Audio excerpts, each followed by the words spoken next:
I'm not coming down. I wanna go higher, higher, higher than that. Welcome back to the Business is Human podcast. I'm your host, Rebecca Fleetwood Hession, and we're here to bring you episodes that blend meaningful work with profitable success. Here to steward what I call the age of humanity. I believe if we transform the way we work, we can transform the way that we live. As always, my friendly request, if you like what you hear, hit subscribe so you don't miss any episode, and leave a review to tell the other humans that they might like it too. Always looking to help you and connect with others. All right, let's get into it, shall we? Welcome back to the show. I want to share with you today a bit about an event that I have coming up that I host every single year called Stand Tall in Your Story. And it's not just the event details that I want to talk about. I want to tell you how and why I've structured the event the way that I have, because I believe the way it's based in neuroscience and connection, that you could use some of the ideas for your gatherings, for your work meetings, for anything you have coming up where you want people to truly connect. Because when I started my business nearly 10 years ago now, I knew and still do that my purpose in this world is about connection. And so I want everything that I do to honor my purpose. And it's the thing that I most enjoy doing, obviously. God tries not to give you a purpose that you don't enjoy, I think. And so when I was structuring this Rise and Thrive experience for 7 women to go through over a 7-month period, I, of course, thought about the content. What was I going to share with them, teach with them? What did I want them to take away from it? But how they experienced it was as or more important to me than the content. So I knew that it was going to take, 7 months to truly have the transformation that I wanted them to have. And I wanted them to really build community.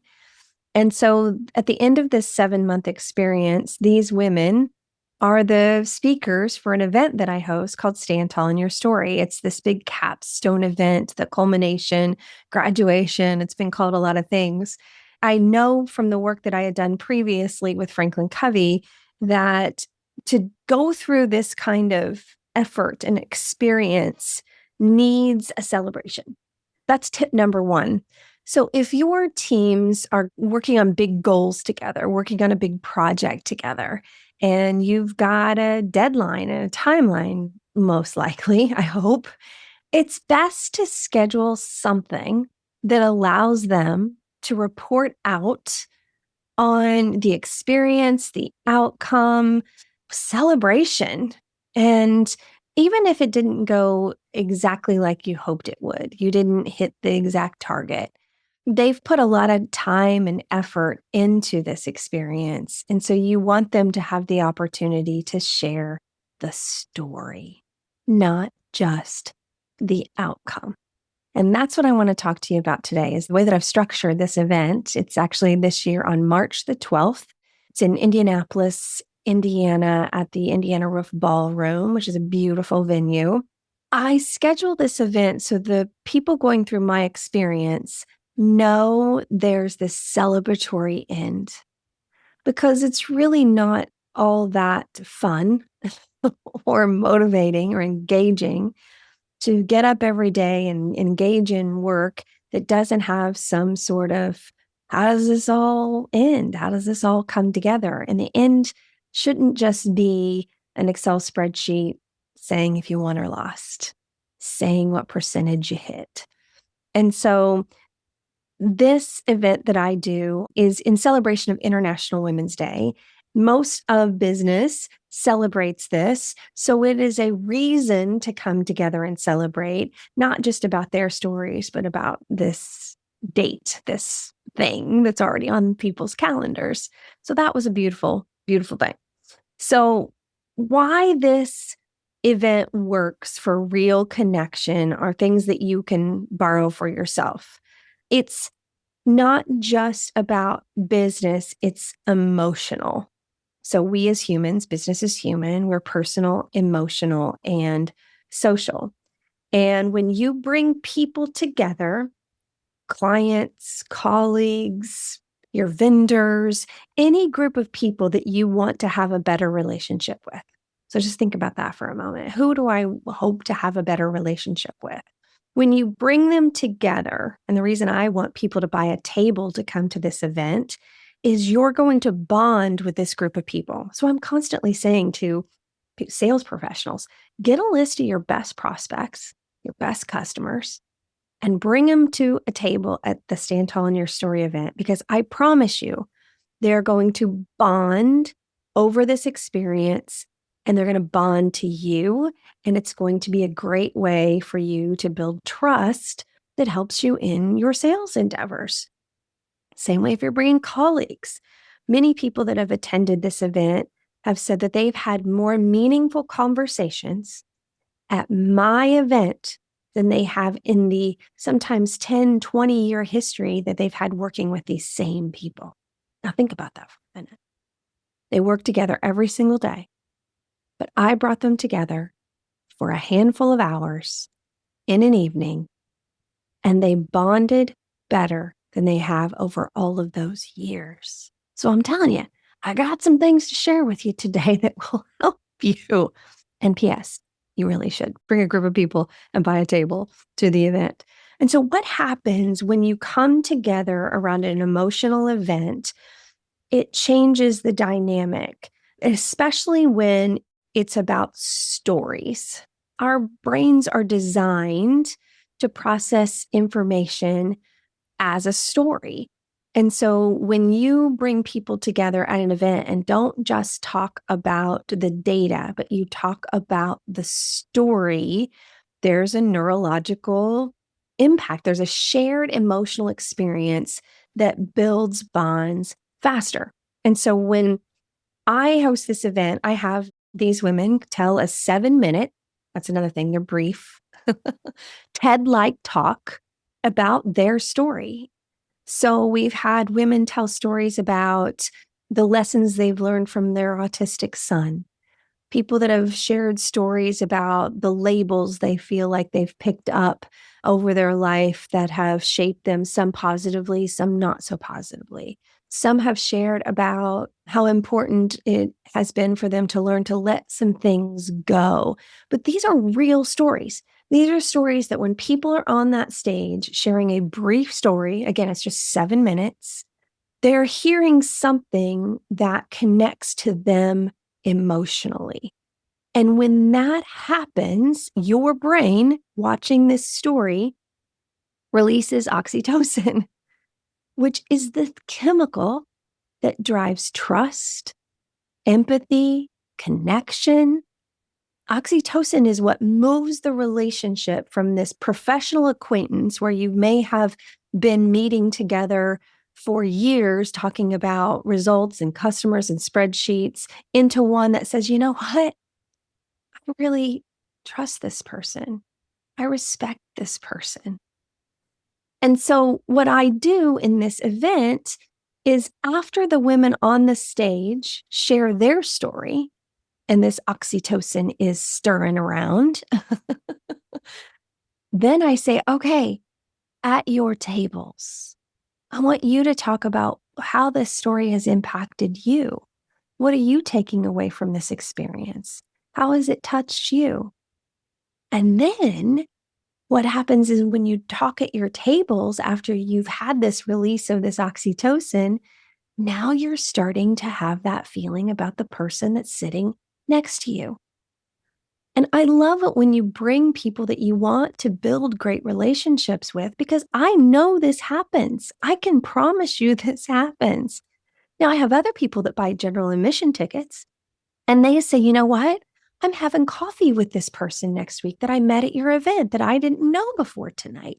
Some people have gotten jobs from people they've met at this event because they have quickly bonded with someone over these shared conversations. Because shared emotion literally synchronizes brainwaves. between people that are talking and listening. Neuroscience calls it neurocoupling. And that's why people say things like, wow, I felt that from you. It's not really just a feeling. It's this biology, science experiment that's happening that's connecting people. And stories activate more of the brain than facts ever can. So typically, business events or your meetings or your quarterly updates, those are great, but let's take them up a notch. They speak to the neocortex. The stories that I have these women tell on stage, which you could absolutely do for your meetings, they reach the limbic system, the emotional center of decision making. So it's not just about data and facts. Because listen, I hate to tell you this, but people don't remember your PowerPoints. I know you spent a lot of time on them and they were beautiful. Some people even took pictures of them and they're never going to look at those again. Okay, maybe sometimes. But we remember how someone's story made us feel. And that emotional recall is what connects you. It's what connects people to your brand, to your relationship in their memory last way longer than that night. Let's picture this for a moment, if you will. If you invited a group of your prospects. So there's 8 people at a table. So let's say that you're one of them and 2 of them are your best customers. That's 3. And 4 of them are your prospects, the people that you really want to do business with. And you bring them together to this event and they have conversations at the table that are nothing about your products or your solutions. Please don't show up with your marketing sheets and think you're selling at this event. I will just be mortified. That's not what this is about. But as they're having this shared experience and getting to know you and your clients and your other prospects at this table based on the stories that my clients are telling on the stage about their real life, they leave this event and they have felt something. They have felt bonded to one another. They have felt all kinds of amazing emotions. You'll laugh, you'll cry. It's just an amazing experience. Weeks after that event, they're thinking about that positive experience they've had. And by nature, they're going to associate it with you because you invited them. And so you have built trust in a authentic, organic, human way, which is really good for you and your business. I'm telling you, it is an amazing thing. Same thing with colleagues. You're building trust. They're bonding in a different way. I think it would be an amazing place to bring all your vendors, bring all the people that serve you in your business and let them get to know one another and rally around your company in a more human kind of way. The table conversations are creating psychological safety, which people talk about. We try to teach classes on, but this is a real time happening because when you're talking with each other, having this small group reflection about the story that you heard on stage, you're relating to one another. And from a science perspective, this is in that ventral vagal state, the calm, connected part of the nervous system. Because by this time, I've served wonderful food, there's cocktails, but it's not a let's come in and get hammered kind of thing. This is a beautiful social event.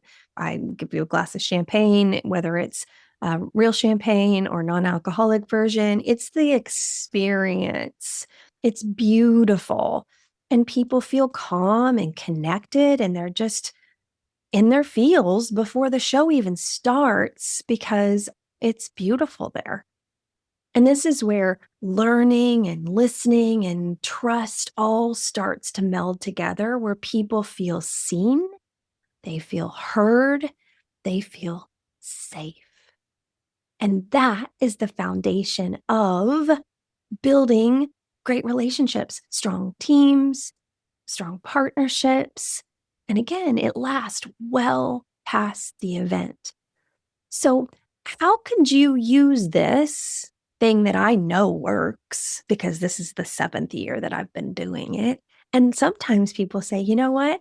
I look for these certain people every year because I know they'll be there and I can't wait to reconnect with them. Or I just know it works. I have companies that have come every single year because it does have this experience and they look forward to having that time together.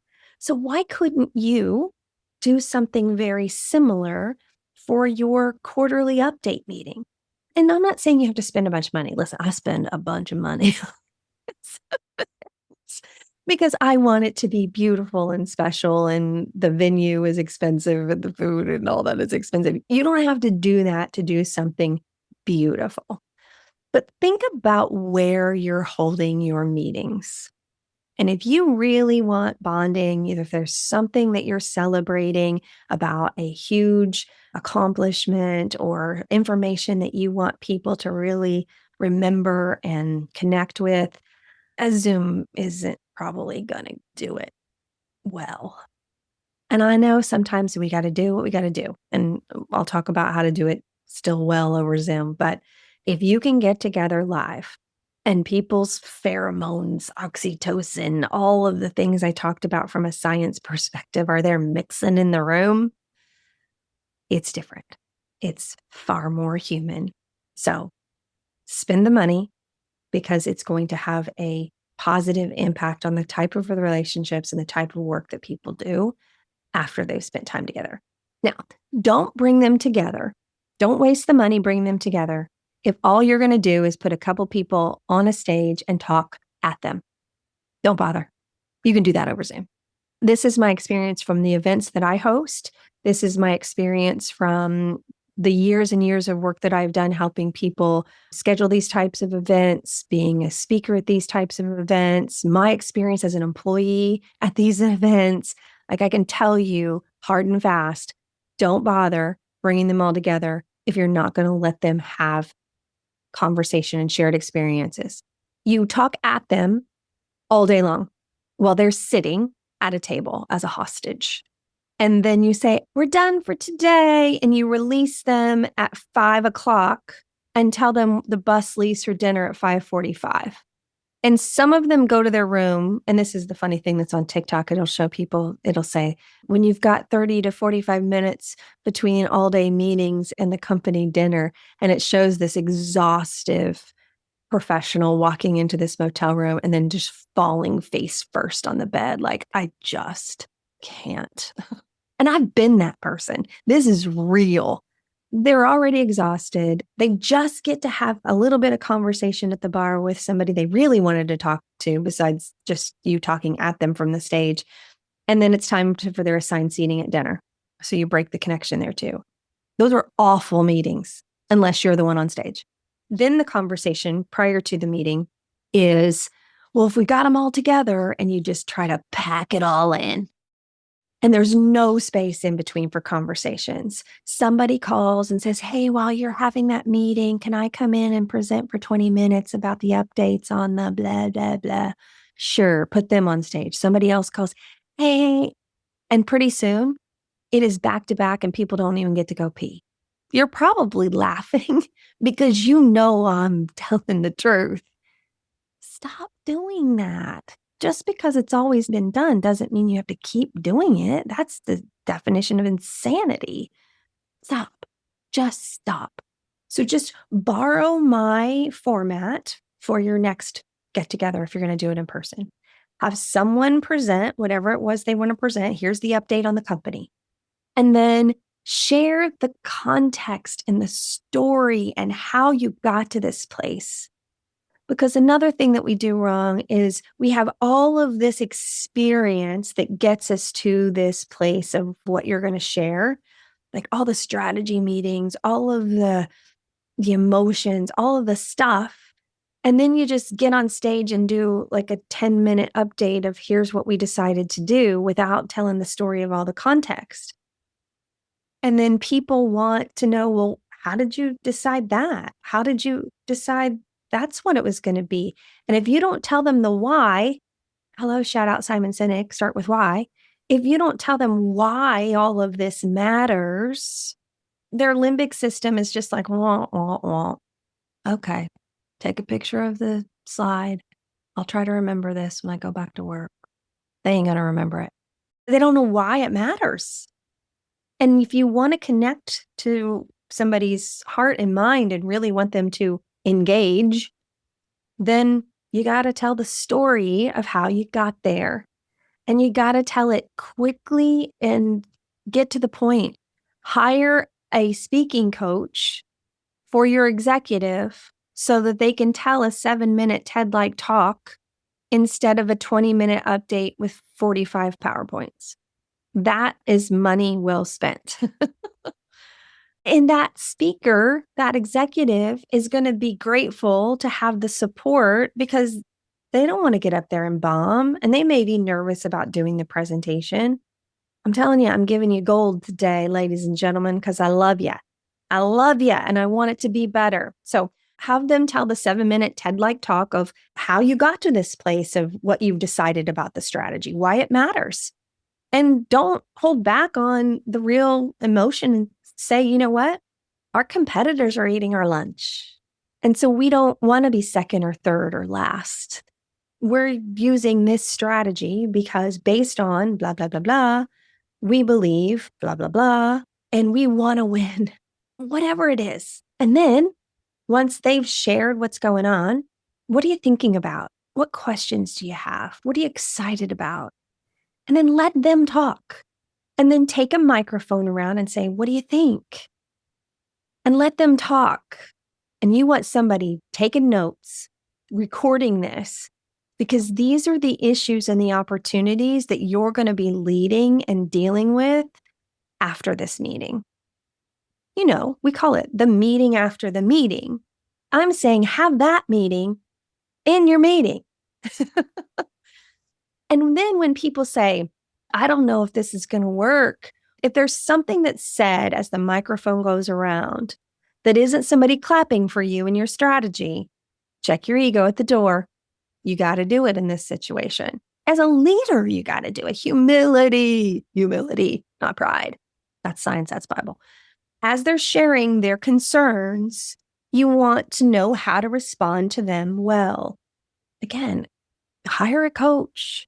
And you'll say things like, you know what, that's a really good concern. I'm glad you brought it up. Let's sit down and talk more about that. We're going to schedule some time with you and some others and talk more about this. I want to hear more about that concern. Because, I mean, you still got the rest of your meeting to run, right? But now you know what the resistance is going to be, and you're scheduling something based on that.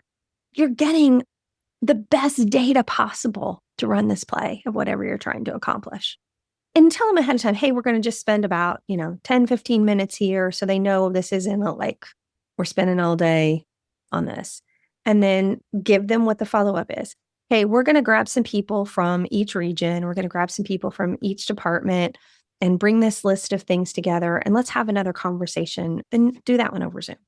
But I'm telling you what, you will help fuel your strategy in such an amazing way if you allow them to share some of the concerns and say, you know what, these are the things we want to hear. And I know we're all together tonight. So today, tonight, however long you're going to be there. So as you have other thoughts and concerns, here's a special email address. Send them to me at 2026 at companyname.com. Create a special email account for this and say, this email account is going to be open for the next 30 days. And we want to hear from you. I'm telling you, I'm giving you gold today.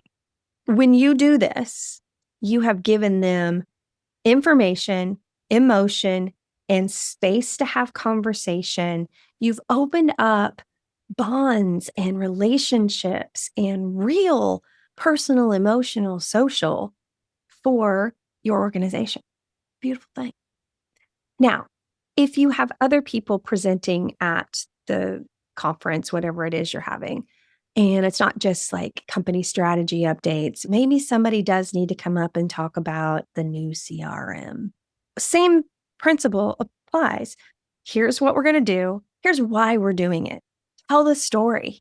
Here's why it's important. to us as a company, to you, how it's going to serve you. Quick 7-minute TED-like talk. Here's why it's important. Then let them talk. Then let them share their concerns. It works for any conversation y'all be trying to have. And if you want help with this, book a coaching session with me. Probably be the best money you ever spent. And let me help you. If you want me to open up as a keynote at the conference and talk about business is human and we're personal, emotional, and social, and the business needs to control, measure, optimize, I can open this up, laying the foundation and say, you know what? What we're going to do for the rest of our time together is we're going to make sure we tell you the control, measure, optimize, but we're going to give you the human side of the story and we're going to let you have conversations around it. Listen, I'll facilitate the conversations for the rest of the meeting. I'll stay and be the one who facilitates it all for you. All this just came to my mind in the moment, so I'm feeling pretty good about that idea. But I'm telling you, it will change the game. And I'm always wanting to help you and think about ways that I can help you. So, what if getting together is not an option, which I think people believe that too soon? I bet you, test me on this. I bet you, if you and I got on the phone and you shared with me all the details of what you're wanting to share with your team, I could build a really solid return on investment case and conversation for you to take to somebody to get this considered. Maybe not approved, because some people just like to say no, no matter what, no matter how good the idea is, but at least considered. There is huge ROI in building and bonding and having stronger relationships. But let's say you're like, nope, we are a Zoom, Teams, whatever group. You can still build the emotional component in different ways. So one of my clients found out that one of their, I think it was IT or finance, was a DJ. That was his side thing. And so they had him build and curate an amazing playlist, and he was the DJ. And so they showed him on camera, introduced him that he was going to DJ for the event. And so everybody's like, oh my God, that's so-and-so from IT. That's so-and-so from, like, oh my gosh. Bonding. All of a sudden, like, I didn't know that about him. That's cool. Hit into the limbic system. You're getting some oxytocin going already. And the playlist was really good based on the age demographic of the company and the teams. And it was cool. I was a keynote speaker, so I got to hear some of this. Talking about business is human and the human side of business and the things that they need. And they said, you know what, we care about you. So they're opening it up saying, we know we've had a lot of change. We know there's a lot going on here, but we care about you most. And it was well received. And then as they were presenting the information, they made sure it was a human story. And so you can use the same format. You can say, you know what? Here's the 7-minute TED-like talk. Get to the point, give the context, the human side of the story, and then open up the chat. Hey, what do you guys think about this? Because then you can save the chat information and you've got all this great diagnostic about how people really feel about this thing. And then same thing, say, hey, we're going to do a follow-up. I know some of you are really passionate about this, really appreciate your feedback. And then because it was an all-day meeting online for this particular client, there was an intermission. And because I had taught them about daily stillness practices and the science behind grounding and all of these things, it was, hey, go out and try some of these things and then come back and tell us how you feel after you've tried some of them. Like things like go outside and take your shoes off and stand in the grass. Here's why it works. Here's a breathing exercise. Here's why it works to regulate your nervous system. So in this break time, they had lunches delivered to them, the logo, and it was branded and all, they had like merch stuff that came to them. So they were, yeah, we're having a meeting. And then when they came back in, we're like, how'd it go? Like, oh my gosh, I can't believe how much more calm I feel. Like, I think I'm going to be able to actually do this. There are so many ways that you can build human connection into your meetings, but we're not being intentional enough with it. And so I wanted to share with you this stand tall in your story format because I know that it will work for you. So I would love to be your partner in it. We've got the new year coming up. All of you are probably planning these types of meetings right now. Let's make them great, please. If you're going to spend the money and the time to get people together, for the love of everything holy, let's make them fantastic. Shall we? Ready to serve. Connection. That's my purpose. God put me here for this. Let me use it. All right, y'all. Go get your tickets for my event. It's March 12th. If you go to my website, RebeccaFleetwoodHession.com, you'll see the navigation for Stand Tall event, and all the deets are there. All right. Love you. Meet back. Coming down. I never liked it on the ground. I'm not coming Thanks for being here. You can follow us on Instagram, Business is Human, or TikTok, Rebecca Fleetwood Hession. It's a great way to share some of the clips with your colleagues and friends. All right. Make it a great day. Love you. Mean it.